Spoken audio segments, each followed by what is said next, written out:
সোনা নাচে কোনা, বলদ বাজায় ঢোল, সোনার বউ রেঁধে রেখেছে শোল মাছের ঝোল। কি বুঝলেন না তো? আজ বাজারে গিয়ে এদের মধ্যে একজনকে পাকড়াও করে নিয়ে এসেছি। হ্যাঁ, আজকে রান্না করব শোল মাছ। আমি শোল মাছটাকে ভালোভাবে কেটে পরিষ্কার করে নিয়েছি।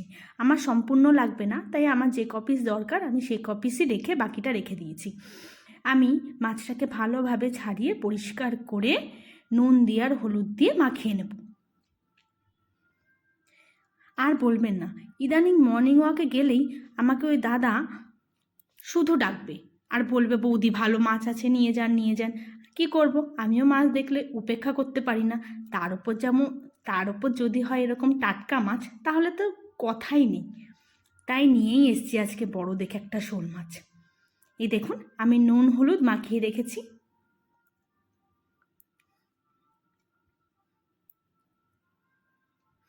মাছটা বেশ বড় ছিল, 600 গ্রামের মতো হয়েছিল আমার।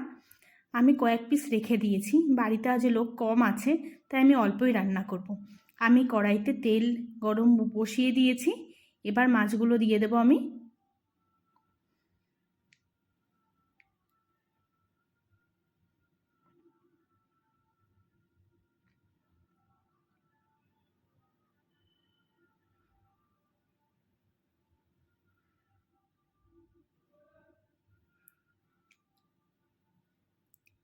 মাছগুলো ভালোভাবে এক পিঠ হয়ে গেলে তারপর উল্টো দিক করব।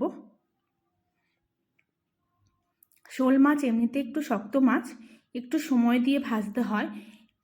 আর তাছাড়া ঝোলেও বেশ সময় দিয়ে ঢেকে সেদ্ধ করতে হয়, না হলে ভেতরটা কিন্তু আধকাচা থেকে যায়।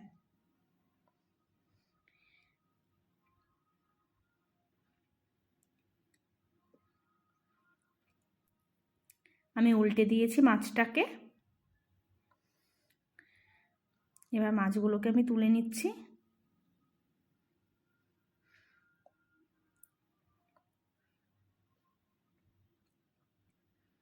মাথাখানা যেন ভাজাই হচ্ছে না। ওই তেলের মধ্যে আর যে কপিস বাকি ছিল সেটাও দিয়ে দিলাম। তেলে দিয়েই একটু নাড়িয়ে দেবেন, তাহলে লাগার সম্ভাবনা একদমই থাকে না। আমি মাছে দেব হচ্ছে ডুমো করে কাটা আলু। অল্প মাছ তাই অল্পই আলু দেব। এছাড়া আমি দেব হচ্ছে আদা বাটা আর লাগবে জিরে বাটা। এতটা মশলা দেব না, আমি বানিয়ে রেখে দিয়েছি। এদিকে মাছ ভাজা আমাদের প্রায় হয়েই গেছে, আর একবার উল্টে দিতে হবে মনে হয় একটু। এবার তুলে নেব। এরকম লাল করে ভাজলে মাছ কিন্তু খুব ভালো হয় খেতে, ঝোলে দিলে। দেখুন, আমার মাছ ভাজা কমপ্লিট।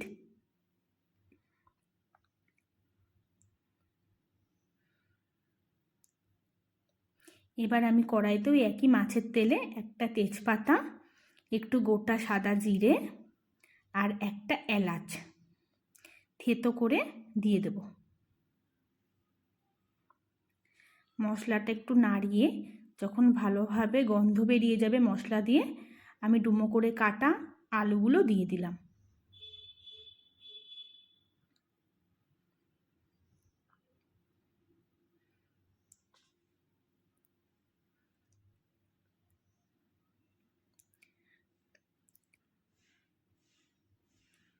আলুগুলো ভাজা হতে হতেই দিয়ে দেব নুন।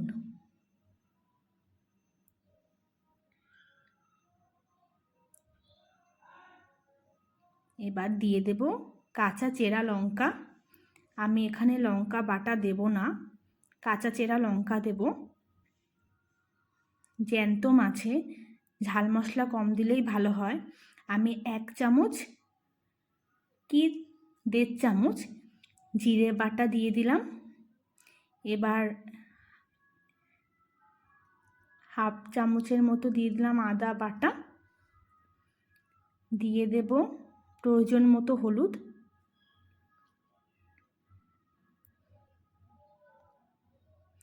এবার ভালোভাবে মিশিয়ে নেব।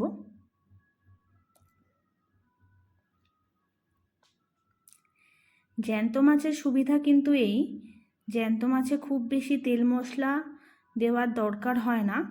আর তেল মশলা খুব বেশি দিলে না মাছের যে নিজস্ব স্বাদ সেটা কিন্তু চলে যায়।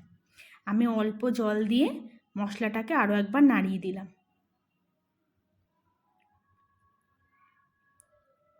মশলাটা থেকে তেল ছেড়ে গেলে ভালোভাবে আরও একবার নাড়িয়ে নেব।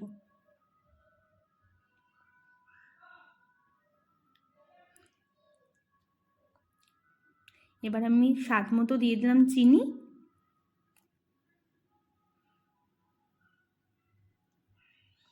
আরও একবার নাড়িয়ে নিলাম আমি। আমার মশলার কাঁচা গন্ধটা কিন্তু আর নেই। এবার আমি জল দিয়ে দেব। আমি একটু ঝোল করব মাছটায়,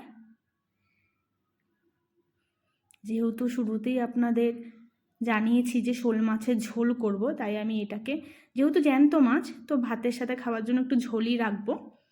আমি এবার মাছগুলো দিয়ে দেব। শোল মাছ কিন্তু সেদ্ধ হতে সময় লাগে, তাই আমি ঝোল ফোটার আগেই মাছগুলো দিয়ে দিলাম, কারণ আমার একটু সময় লাগবে সেদ্ধ করতে। এবার ভালোভাবে মাছগুলোকে ডুবিয়ে দেব আমি।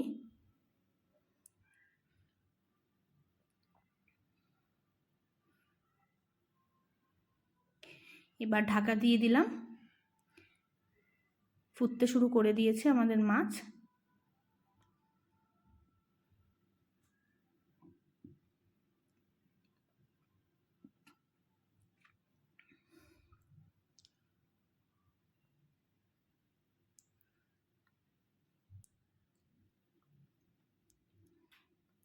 ভালো করে ফুটিয়ে নেব এবং আলু আর নুনটা আমি চেক করে নেব যে আলুটা সেদ্ধ হয়েছে কিনা আর মাছে পর্যাপ্ত পরিমাণে নুনটা হয়েছে কিনা। আমার এই অবস্থায় নুনটা একটু কম লেগেছে বলে আমি একটু নুন দিয়ে দিলাম।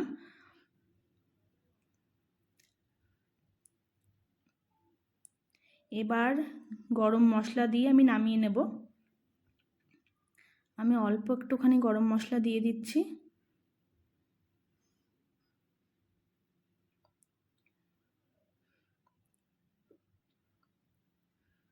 আমাদের মাছগুলো কিন্তু সেদ্ধ হয়ে গেছে। এবার আমরা মাছগুলো নামিয়ে ফেলব।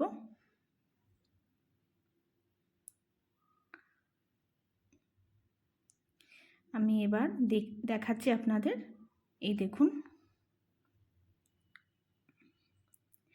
তেল মশলা কম দিয়ে স্বাস্থ্যকর শোল মাছের ঝোল।